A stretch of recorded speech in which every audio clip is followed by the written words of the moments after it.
एकीकडे निवडणुकांच्या प्रचाराची धामधूम सुरू असताना दुसरीकडे महाराष्ट्राची तहान मात्र टँकरला टांगली गेली आहे।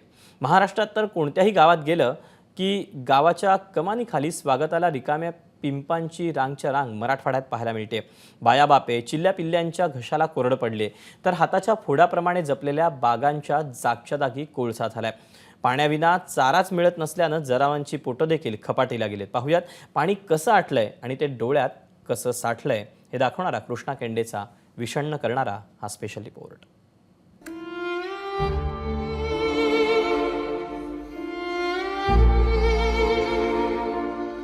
दीड वर्षापासून आमची पाण्याचीच प्रॉब्लेम आहे।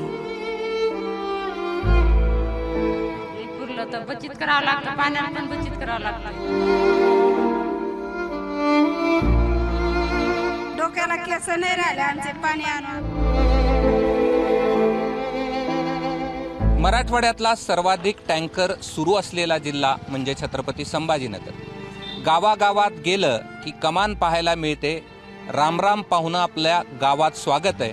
मात्र हल्ली ही कमान काही दिसत नाहीत, दिसतात अशा प्रकारचे ड्रम, आणि ते ड्रम सांगतात पाणी टंचाई तुमचं स्वागत करते। अशा प्रत्येक गावामध्ये अशा प्रकारचे ड्रम पाहायला मिळतात आणि त्यामध्ये जितकं पाणी मिळेल तेवढं साठवून घेण्यासाठीची धडपड या ठिकाणी महिलांची सुरू असते। खरं तर गावामध्ये अशा प्रकारची पाण्याची योजना आहे, परंतु या योजनेला जर आपण पाहिलं तर या नळातून पाणी कधी आलं असेल का माहीत नाही।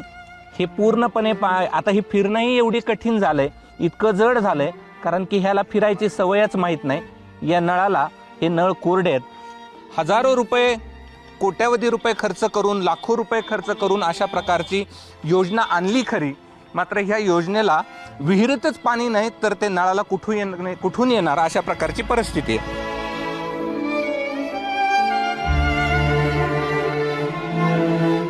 पाण्याची कधी तर येतं टँकर? ते 8 दिवसात आम्हाला आणि दीड वर्षापासून आमची पाण्याचीच प्रॉब्लेम आहे। मग कसं भागता 8 दिवसात? सर असा थोडाफार गावात नाही विकत घ्यावा लागतं आम्हाला। बरं, काय हंडा विकत घेता पाणी तुम्ही? 10 रुपये 3 हांडे, 10 रुपये 3 हांडे, 3 रुपये हांडा घेतो। 5 रुपयाने एक हांडे घेत असतो आम्ही प्याला, त्याच्यात काय भागत नाही। बरं, काय तुमची काय हालत आहे पाण्याची? बेकार आहे का? आमची तशी झालं ते काय करा, ढोरं आहे आमच्या जवळ 10-12, लई दैन राहते आमची। कसं तरी कुठून आणून पाणी पाजावं लागतं। जनावरे आमच्या जवळ 10-12, माणसं आहे 20 माणसं आहे घरात आमचे, मग त्याला कसं काय करावं आम्ही पाणी? कोणी आले होते ना सर, मत मागितले मत पाण्याचे? हा पाण्याचे विचार सुविधा करून देऊ म्हणून तुम्हाला। व्यवस्था असं सांगते आम्हाला, व्यवस्था करू। पाण्याची व्यवस्था होईल म्हणे, तुम्ही मतदान करा म्हणे, यावर्षी नक्की पाण्याची सुविधा होईल। बरं, असं किती वर्षापासून ऐकताय तुम्ही? आता लग्न झाले आमचे 25 साल असं करीत वापरीत आलो। डोक्याला केस नाही राहिले आमचे, पाणी आणू लांब हिर पाना तुम्ही जवळ आहे का पाणी? धरण इथून 28 किलोमीटर सर, तरी आम्हाला 20-30 वर्षापासून इकडे पाण्याची इतकी गंभीर परिस्थिती आहे की पाणी आमच्या जवळ असून आम्हाला पाणी मिळत नाही। मग तो धरण आमच्या काय कामाचं? आमच्या जिल्ह्यातून बाहेरच्या जिल्ह्यामध्ये पाणी पुरवलं जातं इथून, मग आम्ही पाणीपासून वंचित का? विकत घेता पाणी? हा, विकत बी घ्यावं लागतं काही टाइमवर, विकत बी घ्यावं लागतं। 50 रुपये ड्रम, 50 रुपये ड्रमने घ्यावं लागतं। भरतं का टँकर आल्यावर? नाही। हे एकटे सगळे तुमचेच आहेत का दुसऱ्याचे कुणाचे? मेरे भारत में गोली का फूल वाला इसका गाय का पारा निराला जिसने गाया मुझे लगा भैया कहाँ रहने वाला। ये भारत का गोला बना है मेल, आगे एक जन पीछे देश चल जाओ जगमेल।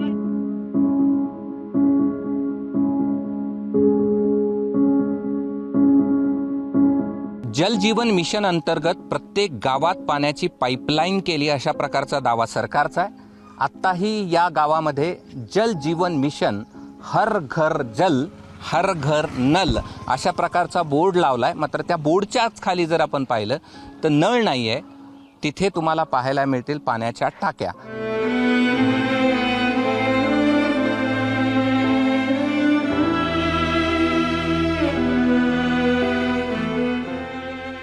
जिथं माणसालाच पिण्यासाठी पाणी नाही तिथं झाडांची काय अवस्था।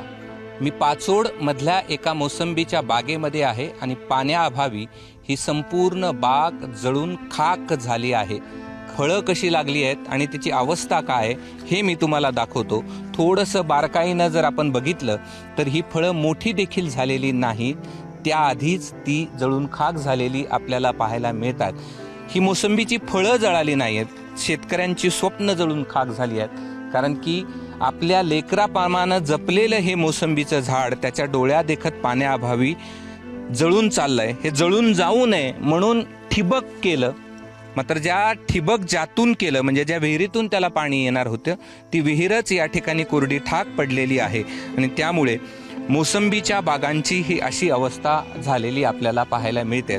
डोळ्यात देखत हे सगळं जळून चाललंय. काय भावना आहेत तुमच्या? किती जपलं होतं खरं तर या मोसंबीच्या बागेला तुम्ही? पाणीच नाही तर काय करणार सर. पण 7-6 वर्षापासून पाणी देत 8 वर्ष झाले या झाडाला, पण पाणीच नाही राहिलं. सततचा दुष्काळ हे ते परिणाम, भरपूर खर्च झाला. ठिबक केली, विहीर खांदली, पाणीच नाही तर काय.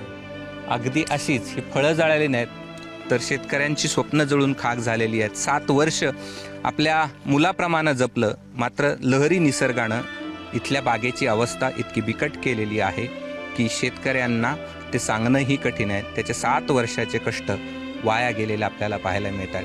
आणि ही सगळी स्थिती केवळ भयान दुष्काळामुळं आणि लहरी निसर्गामुळे पाहायला मिळते मराठवाड्यातल्या मोसंबीचा आगार असलेल्या पाचोडमध्ये. कॅमेरामन धनंजय दारुंटेसह मी कृष्णा केंडे, ABP माझा, छत्रपती संभाजीनगर. ABP माझा, उघडा डोळे बघा नीट.